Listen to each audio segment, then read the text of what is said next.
이 시간은 이제 주기도문 세 번째 강의. 오늘 우리에게 일용할 양식을 주옵시고, 이 구절을 가지고 성경의 본문의 의미를 한번 살펴보고자 합니다. 일용할 양식을 왜 주님이 달라고 하셨을까?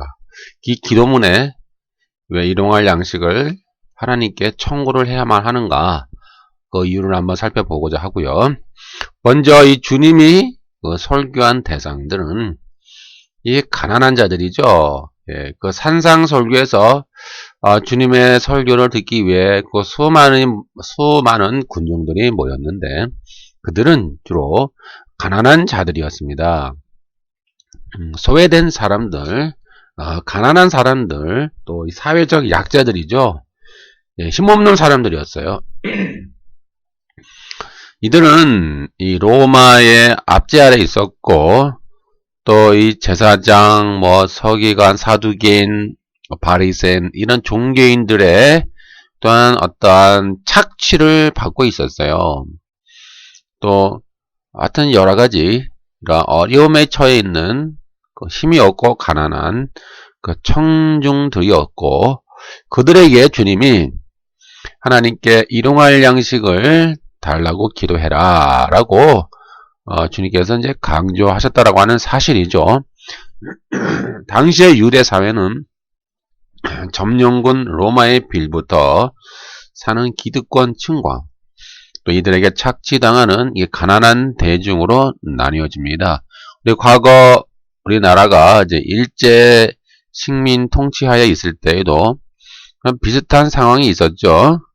일제에 빌붙어서 그들과 함께 어떤 기득권층을 이루고 그들을 통해서 권력과 부를 누린 그러한 사람들이 있는가 하면, 또한 반대로 그 착취를 당한 또 어려운 가난한 또 대중들이 있었고요. 또 이 독립운동을 하느라고 고생하며 모든 재산을 또 탕진한 또 고난과 희생의 길을 갔던 또한 그런 분들도 있었죠. 이 마찬가지입니다. 이 당시 유대사회도 비슷했고요. 그래서 기득권들은 이제 주로 사내들인으로 구성된 종교인들로 구성되어 있으며, 이들은 주로 이제 바리새인, 사두개인, 서기관, 대제사장, 장로들 이런 계층이었죠. 이들은 이제 성전세를 받아서 이제 부를 축적하거나 또 토지를 소유한 그런 지주 계급들이 있었죠. 여러분들이 이제 예수님께서 예루살렘 성에 들어가 성전 청결을 하신 것을 우리가 전에 강의 한번 했는데요. 그때 보면은 각각 이들이 이제 자릿세를 알선해서 알선 수수료를 받죠. 그래서 비둘기 파는 사람, 여러 가지 짐승을 파는 사람, 또 환전상들 이들과 사실 결탁을 했어요. 그래서 이제 수많은 부를 축적을 한 사람들이에요. 사실 사악한 자들이죠. 이 종교라는 것을 통하여 부를 축적한 하나님 앞에 아주 타락한 자들이죠. 그래서 주님께서 모든 성전을 다 뒤엎으시고 채찍을 만들어서 이 하나님의 성전을 강도의 소굴로 너희들이 만들었다라고 이제 비판하신 거예요. 이 중에 이제 종교인 말고도 이제 상업에 종사하여 부를 축적한 이제 지주들도 있었죠. 주로 이제 사두개인들은 상류계층들이었고요. 이제 바리새인들은 좀 중상류계층. 그래서 이들은 주로 이제 어떤 상업에 종사하는 사람들과 결탁을 많이 했어요. 상업. 그리고 그래서 토지를 많이 소유를 했죠. 이렇게 이제 토지를 독점하고 소유했다라고 하는 사실은 구약에서 말하는 그 안식년, 희년의 그 모든 율법의 체계가 붕괴되었다라는 것이에요. 왜냐하면 안식년, 희년을 통하여서 땅의 독점을 금지했잖아요. 그리고 원래의 각 지파에 할당된 그 지파에게 다시 땅을 돌려주는 것을 구약의 율법에서 하나님이 정하셨는데, 그것이 붕괴돼 버린 거죠. 완전히 붕괴되고 이제 땅을 독점하고 이제 부를 축적한 그런 이제 지주들이 많이 생겨났고요. 그래서 이제 가난한 일반 대중은 주로 소작인으로 살거나 일당으로 품팔이를 하여 하루하루 먹고 사는 그런 어려운 자들이었습니다. 그러한 가난한 대중은 또한 로마에 세금을 납부해야 했고, 아울러 지주계급의 이 착취 때문에 이중고를 겪고 있었던 자들이었죠. 이들은 하루하루 먹고 사는 문제로 고민하며 누구의 돌봄도 받지 못하는 어떤 사회복지 시스템이 없었잖아요. 그 당시에는. 그래서 수많은 자들이 죽을 수 있었죠. 죽어도 누구 하나 그들을 불쌍히 여기지 않고 그러한 우리 생명의 가치를 인정받지 못하는 그러한 어두운 시대였다라고 하는 사실입니다. 이러한 자들에게 주님이 산상설교를 하시고 이들에게 일용할 양식을 달라고 하나님께 기도해라. 이게 가르쳐 주신 것이죠. 주님은 이들에게 회개하고 믿음을 가져 하나님 나라의 다스림과 통치를 받는 하나님 나라의 영적 혁명을 외쳤고, 아울러 일용할 양식을 하나님께서 너에게 보장하신다. 그것을 믿어라. 라고 약속을 주신 것입니다. 따라서 우리가 산상설교를 어떻게 이해하느냐? 하나님 나라의 통치를 받는 통치의 행위가 어떻게 드러나느냐? 그것은 하나님의 말씀이죠. 그 말씀이 산상설교를 통해서 주님이 새 계명으로 재해석을 해서 이제 구약의 율법을 재해석을 해서 우리들에게 이제 다시 가르쳐 주신 것이죠. 그러니까 예수님이 전한 새로운 계명은 사실 구약의 율법과 그렇게 다르지 않아요. 근본 본질은 같아요. 바로 하나님 사랑, 이웃 사랑, 긍휼, 자비, 용서, 은혜, 그다음에 하나님의 생명으로 가득 채우심을 받는 것. 그러니까 이 근본 본질은 똑같다라는 거예요. 이제 그것이 산상설교를 통해서 주님께서 이제 가르쳐 주셨고, 이것이 하나님 나라의 영적 혁명입니다. 눈에 보이지 않는 하나님의 나라. 어떤 정치적인 혁명이 아니라 어떤 폭력과 어떤 그런 인간의 생명을 담보로 한 무력을 동원한 그런 정치적인 혁명이 아니라 주님은 하나님 나라의 영적 혁명을 외친 거예요. 너의 심령이 변화되어라. 하나님 나라가 권능으로 너에게 가까이 왔다. 그 하나님 나라 안에 들어가 하나님의 통치를 받고 하늘의 그 충만한 생명으로 체험을 받고 하나님의 돌보심과 하나님의 구원과 은혜와 치유와 용서와 회복을 누려라 라는 영적 혁명을 맺혔다라고 하는 사실을 우리가 이해하면 되겠습니다. 이러한 그 일용할 양식의 약속에 앞서서 주님은 우리에게 항상 염려하지 말라라고 말씀을 해주셨죠. 오늘날 우리에게 가장 큰 우리의 마음을 결박하는 가장 큰 문제는 이 경제적인 염려라고 할 수 있겠습니다. 누가복음 21장 34절 너희는 스스로 조심하라. 그렇지 않으면 방탕함과 술취함과 생활의 염려로 마음이 둔하여지고 뜻밖의 그날이 덕과 같이 너에게 임하리라. 많은 문제들이 있죠. 방탕함, 또 술취함, 또한 생활의 염려, 이런 많은 문제들이 사실 우리를 압박하고 있습니다. 이건 현대를 살아가는 우리 기독교인들도 마찬가지입니다. 우리도 이 수많은 염려로 우리의 마음의 짐이 무거워지고 있고요. 하나님과의 관계가 단절될 수 있는 위험에 빠져 있습니다.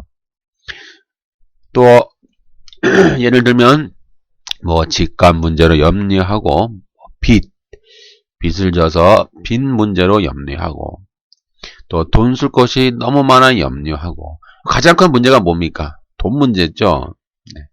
거의 99% 이상이 다 돈 문제 아닙니까?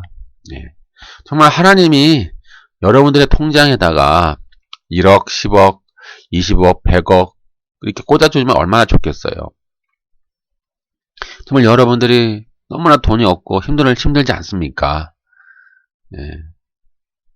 사실 우리는 이 돈 문제로 우리의 마음이 상당히 상처를 많이 입어요. 네, 고통을 많이 당하고요. 이 돈 문제로 하나님과의 관계가 많이 단절됩니다.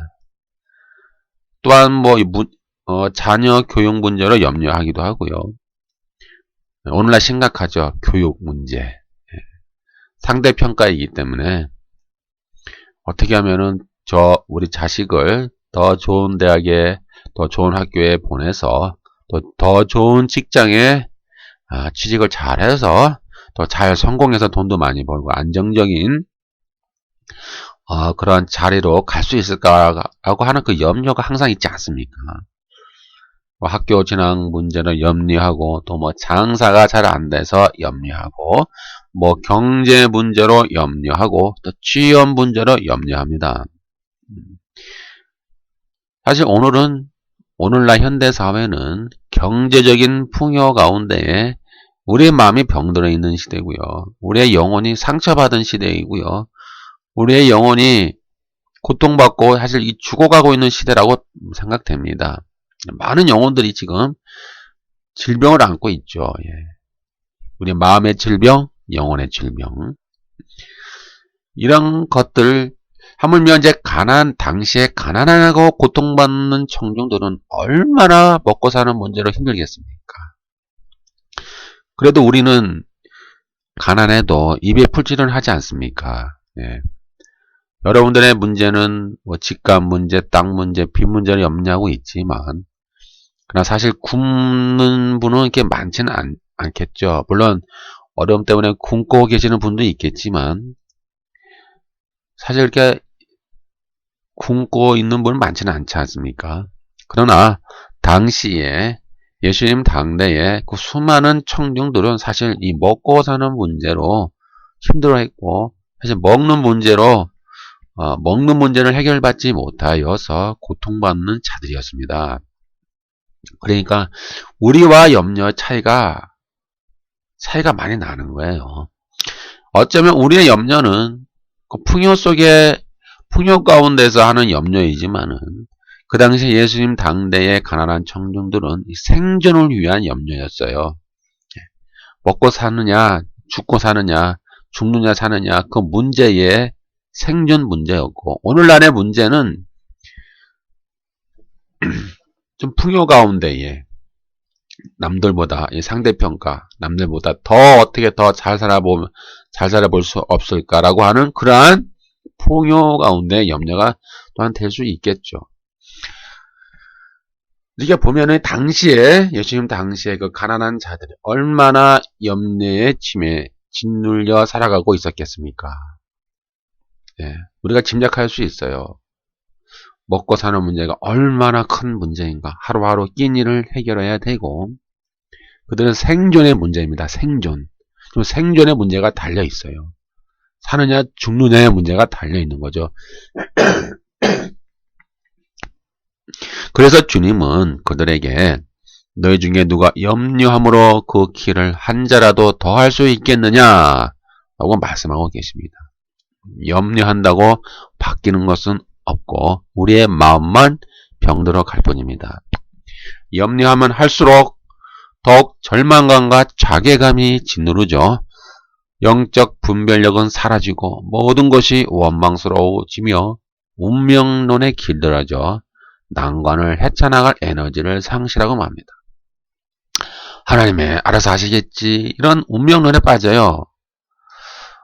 어떻게 되겠지 뭐 언젠가는 어떻게 되지 않겠어 하나님의 뜻이겠지 이렇게 또 누군가가 알아서 하겠지 이렇게 우리가 체념하게 된다는 것이죠.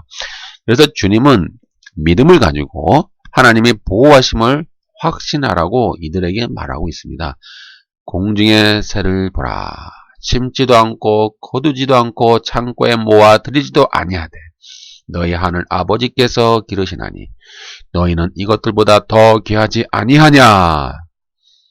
우리는 무리한 욕심을 부리지 않고 삶의 상황 속에서 최선을 찾아 행하며 하나님의 보호하심을 믿으면 그날의 필요는 채워주신다는 사실을 믿어야 한다고 주님은 강조하고 있습니다. 즉, 염려하지 말라라고 하는 것은 너희가 최선을 다해서 하루하루를 임해라. 하나님께 기도하고 하나님을 의지하며 하루하루 너희 삶에 최선을 다한다면 하나님이 너희를 끝까지 보호하시기 때문에 그날의 필요는 너에게 채워주지 않느냐. 그러니 염려하지 마라. 아무런 염려하지 마라. 하나님이 함께 하심을 믿고 그날 너희가 해야 될 일들, 너의 삶에 최선을 다하라라고 주님은 그 가난한 청중들에게 말씀해 주고 계시고, 마찬가지로 오늘날 현대를 살아가는 우리들에게도 동일하게 말씀을 해 주신다라고 하는 사실이죠. 우리는 공중의 새보다 귀합니다.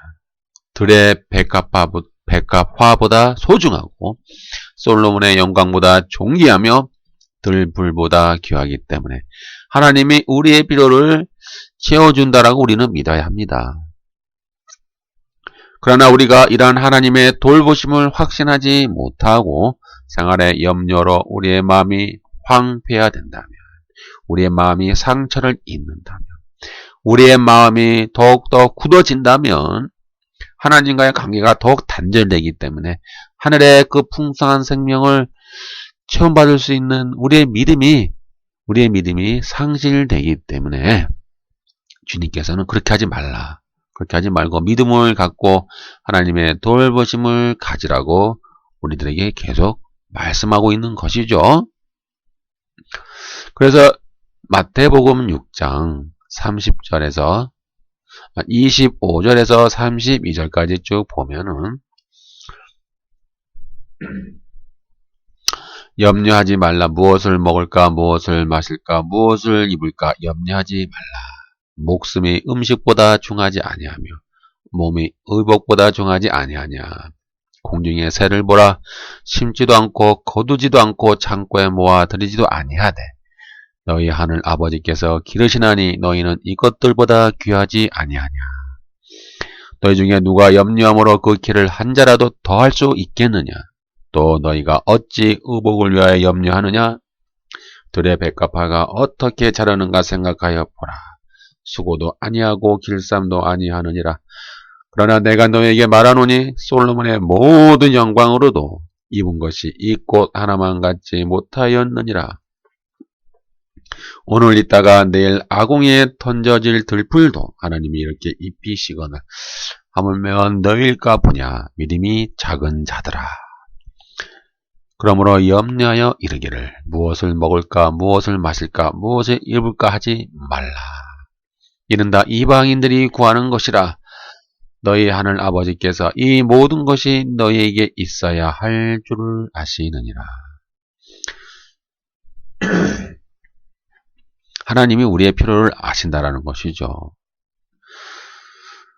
세상의 불신자들은 항상 먹고 마시고 입고 사는 문제로 고민합니다. 돈이 있으면 또 돈이 있어서 염려하고 돈이 없으면 또 없다고 염려를 합니다. 이 세상의 삶은 염려 없이는 살아갈 수가 없는 우리의 삶의 환경이 되어버렸습니다. 이에 반해 믿는 자들은 이러한 세상의 불신자들의 염려를 뛰어넘어야 합니다. 하늘의 아버지께서 이 모든 것이 우리에게 일써야 할 줄을 아시기 때문입니다. 다 아시죠? 하나님이 아시기 때문에 여러분들에게 필요를 그때그때 채워주십니다. 한꺼번에 몽땅 몰아서 왕창 주시는 게 아닙니다. 다음에 이어서 쭉 말을 하겠지만 우리의 마음은 사실 한꺼번에 많이 받기를 원해요. 몽땅 받아서 아껴 먹어야지. 하나님 몽땅 몰아서 주세요 라고 우리가 할 수 있겠지만 또 하나님이 주시는 방식은 매일매일 주시죠. 일용할 양식이니까 하나님은 한 달치를 한꺼번에 주시거나 1년치를 한꺼번에 주시는 게 아니라 매일매일 필요한 것만큼 주신다라는 거예요. 어떻게 보면 우리가 양이 안 찰 수 있어요. 왜? 우리의 욕심은 크니까. 그렇죠. 우리의 마음의 욕심은 너무 커서 몽땅 몰아주세요. 이왕 주실 거면 한꺼번에 그냥 왕창 주세요. 뭐 이런 식으로. 이왕 주실 거면은 그냥 실컷 먹을 수 있게 그냥 왕창 주세요라고 할 수 있겠습니다만 하나님은 그렇게 안 주시고요. 필요한 것만큼, 네, 필요한 것만큼 매일매일 적절하게 주신다라는 거예요. 여기 보면은 놀라운 말씀들이 많이 있어요. 이 드레베카파가 솔로몬보다 더 영광스럽지 않느냐 이 말씀을 볼 때에 놀랍습니다. 솔로몬이 누린 부귀영화 유명하지 않습니까? 부귀와 영화와 그 권세, 그가 입은 그 화려한 옷들, 얼마나 솔로몬이 풍요 속에 살았겠습니까? 그러나 주님은 평가하기를 솔로몬보다 이 드레베카파가 더 나은 것이 너희들은 모르느냐라고 평가하는 걸 볼 때에 인간의 기준과 하나님의 기준은 많이 다르다라고 하는 사실이죠.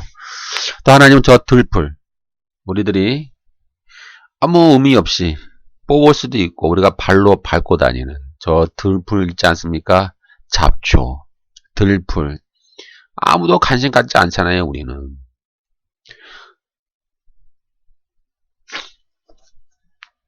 저 화분에 있는 아주 비싼, 아주 고귀한, 비싼 그런 꽃이 아니잖아요. 예.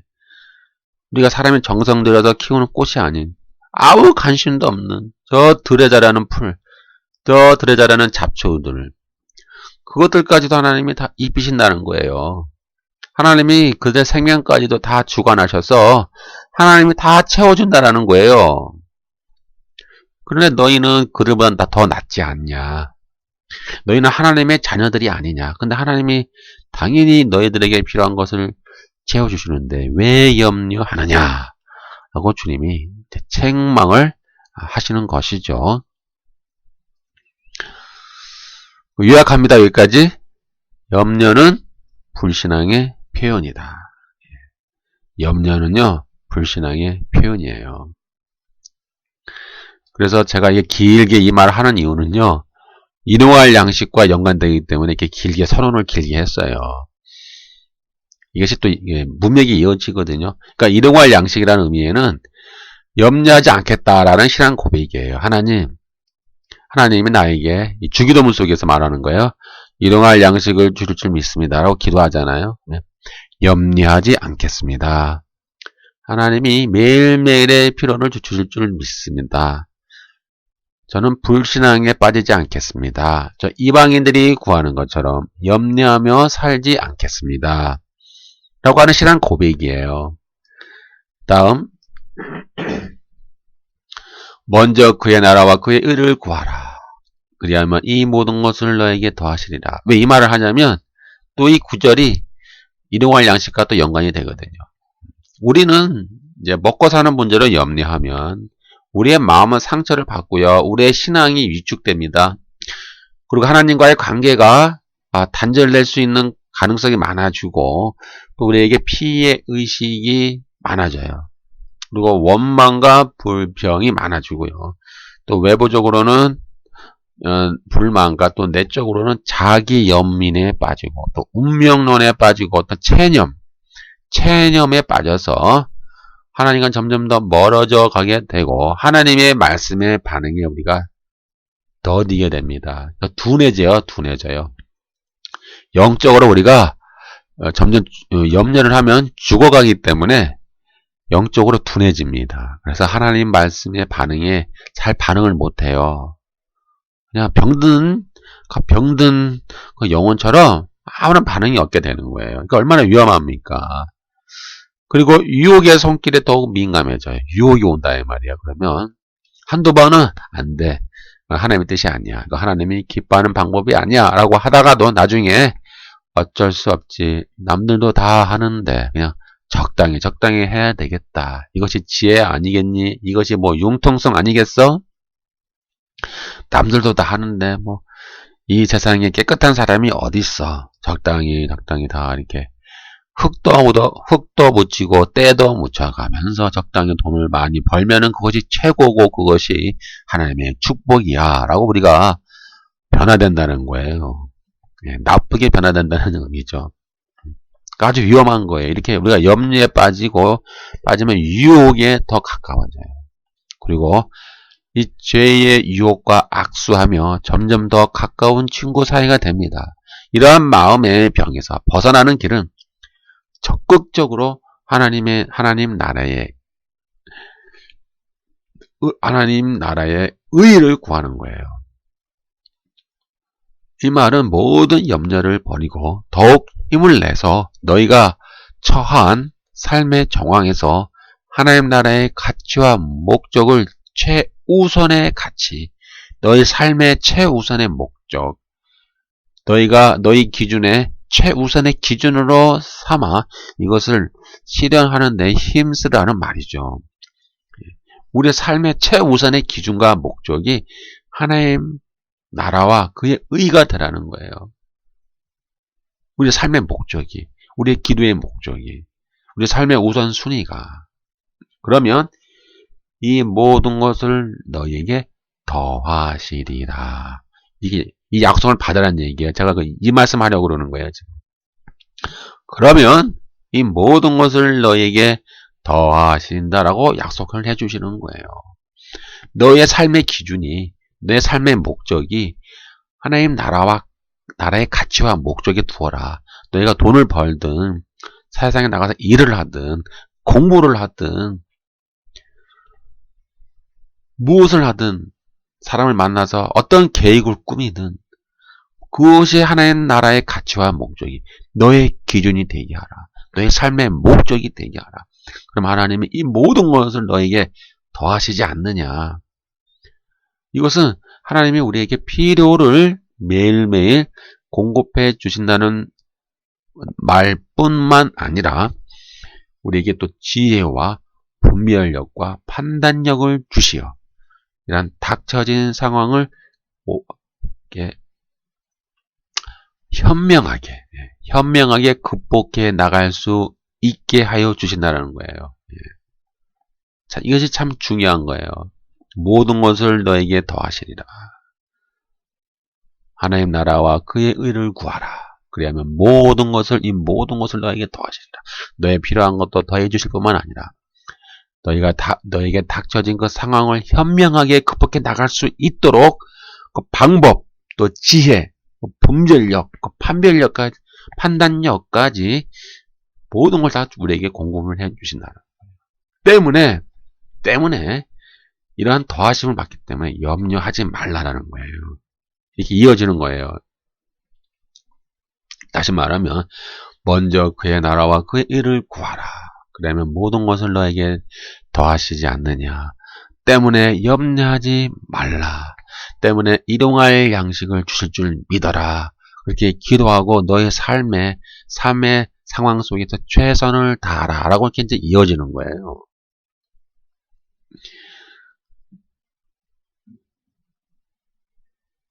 일용할 만나. 이제 오늘 주제로 들어갑니다. 일용할 양식. 이 일용할 양식의 배경은 일용할 만나죠. 만나와 같은 의미가 되겠습니다. 바로 출애굽 사건이죠. 구약에 보면은 하나님의 기적과 보호하심으로 홍해 바다를 건너서 이 광야에 이르러 이스라엘 백성은 먹는 문제로 하나님의 능력을 망각하고 모세와 아론을 원망하죠. 그러면서 차라리 애굽에서 고기와 떡을 실컷 먹었던 그때의 과거를 회상하는 거예요. 그때가 좋았는데, 그 애굽에서 살았을 때가 차라리 좋았는데 그러는 거예요. 그때처럼 고기와 떡을 실컷 먹었으면 좋았을 텐데, 그렇게 먹으면서 죽었으면 더 좋았을 것을, 왜 우리를 구원해 내시어 이 신광야에서 우리에게 왜 고생을 하게 하시나이까, 이렇게 원망하잖아요. 이게 얼마나 정말 이거 볼 때, 이게 근데 사실 그들이 우리에게 보기에는 그들이 참 우습게 보이잖아요. 어쩜 저럴 수 있어. 참, 배은망덕도 뭐, 유분수? 어쩜 저럴 수 있어. 그런데 이게 사실 우리들의 모습인 거예요. 그들의 모습뿐만 아니라, 우리들이 그래요, 우리들이. 우리들이 그런다고요. 여러분들이 그러는 거예요. 오늘날 현대를 살아가는 기독교인들이 다 그렇다는 얘기예요. 차라리 그때가 더 좋았는데, 하나님 만나기 전에, 그때 참 잘 먹고 잘 살았었는데, 이제 하나님 믿는데, 그때보다 더 못한 것 같은 거예요. 그러니, 참, 그래도 그때가 더 좋았지 않았는가? 그때 과거로 다시 돌아갔으면 좋겠어. 뭐, 이런 식으로 우리도 생각할 수 있다는 거예요. 우리도 사실 이스라엘 백성과 별반 다를 게 없어요. 우리도 얼마나 어려운 문제가 우리에게 닥치면 이들처럼 하나님의 은혜와 능력과 은혜를 망각하면서 우리도 원망하지 않습니까? 불평하지 않습니까?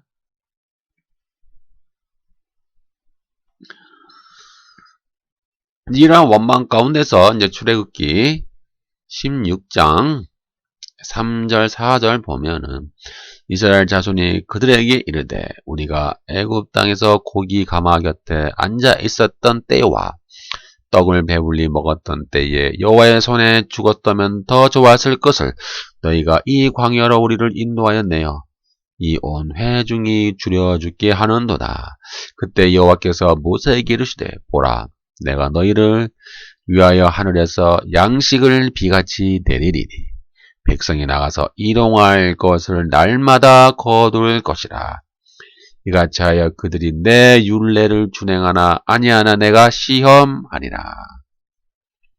이제 이런 배경으로 이제 일용할 양식이 이제 등장하는 거고, 이제 이것을 통해서 주님이 그들은 이제 불순종해서 하나님 원망을 하였음에도 불구하고 하나님의 그들에게 참고 인내하시어서 그들에게 일용할 양식을 주시지 않겠느냐. 하물며 믿고 구하고 하나님과 동행하는 너희들에게 하나님이 일용할 양식을 주시지 않겠느냐.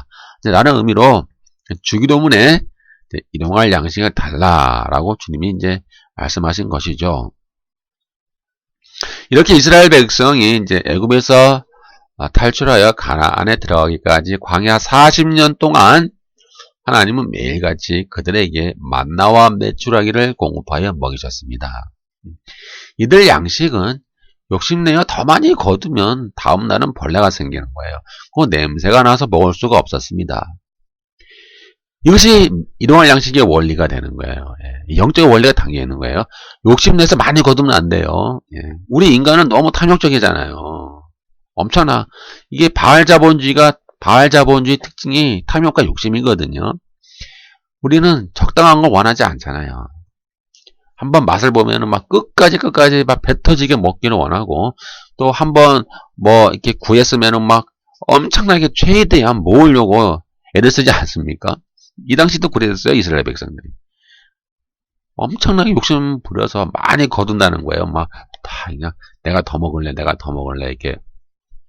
다른 사람들과 경쟁하지 않겠습니까? 이제 같이 이제 이렇게 주수니까 같이 이제 경쟁을 하는 거예요. 내가 더 먹을래 경쟁을 하잖아요. 그럼 다음날 가면 다 썩는 거예요. 보니까 성경에 보니까 다 벌레가 생기고 냄새가 나서 먹을 수 없더라 그 말이에요. 썩는다 이 말이에요. 때문에 하나님은 그냥 매일매일 데일리 브레드 매일매일 일용할 양식을 주시는 거예요. 한꺼번에 몰아서 주시는 게 아니에요. 뭐 일주일치, 뭐 한 달치, 1년치를 그냥 막 시간 먹어라 막 그렇게 막 몰아다 주시는 게 아니라 매일매일 적당하게 공급해 주신다는 거예요. 때문에 욕심을 내지 말라라는 거야. 욕심을 왜 내냐 너희들. 그 탐욕을 죽여라.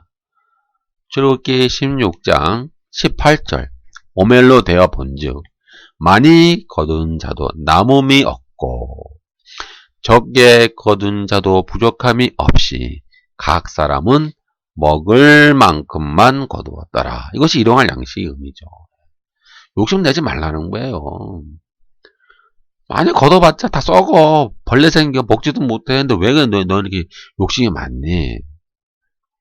주님이 그러는 거예요. 또 적게 거둔 자도 있을 거 아니에요. 예를 들면은 뭐 어린이든 뭐 노약자든 힘이 없는 분들이 있을 거 아니에요. 그럼 그분들은 또 적게 거둘 수도 있어요. 그러나 부족함이 없어요. 배고픔이 없다는 거예요. 충분히 그들이 먹을 만큼 충분히 거두어진다라는 거예요. 이것이 은혜고 축복 아닙니까? 근데 우리는 이러한 은혜와 축복을 잘 모르는 것 같아요. 예. 너무 많은 걸 원해요, 하나님한테. 그렇지 않습니까? 더 주세요, 하나님. 더. 얼마나 우리는 마음에 욕심이 많은지 몰라요. 어떻게 보면은 우리가 이런 욕심 많은 기도, 탐욕적인 기도를 할 때 하나님 얼마나 하늘에서 들으시고 탄식하고 계실까.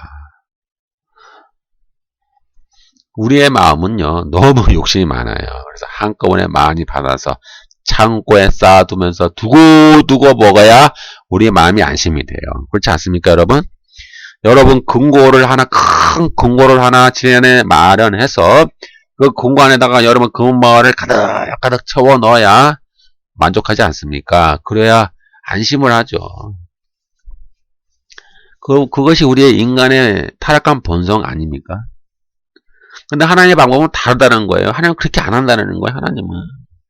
한꺼번에 주지 않는다라는 거예요, 하나님은. 그냥 매일매일 필요한 것만큼만 적당하게. 네? 배 터지게 먹을 만큼 주지 않고요. 배 터지게 먹을 만큼 주지 않고요. 적당하게 주신다라는 거예요. 그 이유는 무엇일까요? 그것은 양식을 의지하지 말고 하나님을 의지하게 하기 위함이에요. 이 데일리 브레드, 일용할 양식의 의미는요, 매일매일 하나님과 동행하고 매일매일 하나님을 의지하겠습니다라고 하는 그런 신앙 고백이에요. 이게 중요한 거예요. 이걸 놓치시면 안 돼요. 우리의 마음은 만약 우리에게 창고가 있어서 큰 창고가 있고 뭐 금고가 있어서 엄청나게 쌓아두고 먹을 만큼의 양식이 있으면 우리가 얼마나 기분이 좋겠어요? 우리의 마음이 뿌듯하겠죠? 행복하지 않겠습니까? 우리의 마음은 그렇게 되면 하나님보다 더 양식에 가까이 가게 될 것입니다. 양식이나 뭐 금은보화, 창고에 우리 마음이 더 많이 가겠죠. 아니면 금고, 그 엄청난 게 큰 금고에 마음이 더 가겠죠. 우리의 마음이. 하나님보다. 그렇지 않아요, 여러분? 하나님보다 여러분의 창고와 여러분이 갖고 있는 그 금고에 더 마음이 가지 않겠습니까?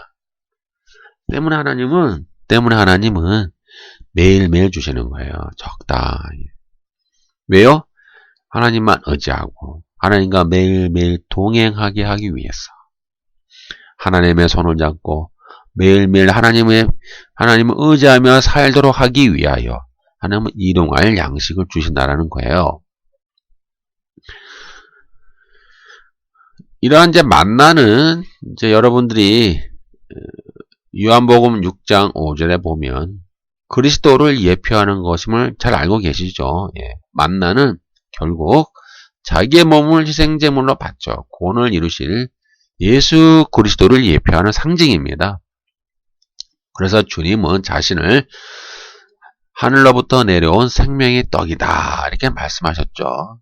그리고 또한 이제 십자가 죽으심을 앞두고 마지막 만찬에서 이제 제자들에게 자신의 살과 피를 받아 먹으라고 함으로써 예수님 자신이 이스라엘을 살린 만나처럼 예수님이 하나님의 백성을 살릴 진정한 생명의 만나임을 보여주시는 거예요. 그래서 이제 살과 청반찬을 하는 의미가 예수님의 생명의 만나가 되십니다. 라고 하는 신앙 고백적 행위이죠.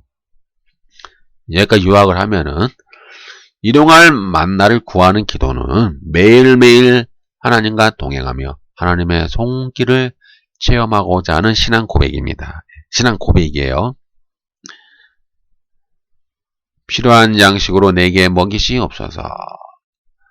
이제 야게의 아들 아굴이 있습니다. 아굴 잠언에 나오죠. 잠언 30장 8절 9절 보면은 곧 허탄과 거짓말을 내게서 멀리 하옵시며 나로 가난하게도 마옵시고 부하게도 마옵시고 오직 필요한 양식으로 내게 먹이시옵소서. 혹 내가 배불러서 하나님을 모른다 여호와가 누구냐 할까 하오며 혹 내가 가난하여 도둑질하고 내 하나님의 이름을 욕되게 할까 두려워함이니이다. 이제 이런 아굴의 기도를 보면 유사한 개념이 나와요. 너무 많이 주지도 마시고 너무 적게 주지도 마시고 필요한 만큼 먹이시옵소서. 그 이유가 뭘까요? 내가 배불러서 여호와를 모른다. 여호와가 누구냐 할까 하오며 혹 내가 너무 가난하여 도둑질하고 내 하나님의 이름을 욕되게 할까 두려워함이니이다. 이제 이러한 아굴의 기도는 하나님을 향한 그의 진정한 신앙 고백이 있죠. 왜냐하면 인간의 마음은 너무나 간사하기 때문에 그래요. 인간은 마음은 간사하다고요. 그걸 아셔야 돼요. 우리가 인신칭의를 얻었고 하나님의 자녀가 되었고 우리가 거룩한 백성이라 할지라도 우리는 여전히 우리 안에 죄성이 있잖아요. 죄성이 있기 때문에 아직도 우리는 이런 간사한 마음이 자꾸 겉으로 표출됩니다. 때문에 인간은 배부르면 하나님과 멀어져요. 누구나. 가난하면 도둑질하기 쉽습니다. 내 마음은 배부르면 변질됩니다. 우리가 잘 살면 잘 살수록 하나님을 잘 믿을 수 있을까요? 그렇진 않죠. 하나님과 멀어진다고요. 우리가 너무나 잘 살아서 너무나 우리가 부족함이 없고 내 금고와 내 창고에 먹을 양식과 금은 보석 돈으로 꽉꽉 차 있다면 우리는 하나님과 당연히 멀어지게 되는 거예요. 하나님과 가까이 갈 수가 없어요. 하나님과의 생명력이 있는 그 관계가 단절돼 버리죠. 단절돼요. 반면 또 가난하면 우리의 마음은 상처받고 우리의 마음은 죄의 유혹에 쉽게 흔들립니다. 이것이 우리 인간의 약점이에요. 그래서 이런 아굴의 표현은 우리의 마음이 경제적인 문제로 상처받지 않고 하나님께 대한 믿음을 지속적으로 유지하기 위한 깊은 고민의 흔적이며 그의 신앙 고백이에요. 하나님한테 드리는 신앙 고백이죠. 이제 이러한 신앙 고백이 일용할 양식에 묻어 있다라는 거예요. 일용할 양식에. 이제 결론을 내립니다. 주기도문에 우리에게 일용할 양식을 주옵시고 라는 기도는 우리의 불신앙의 표현인 염려를 하지 않고 매일매일 하나님과 동행하며 하나님의 손길을 체험하고자 하는 신앙 고백의 기도라고 하는 사실입니다.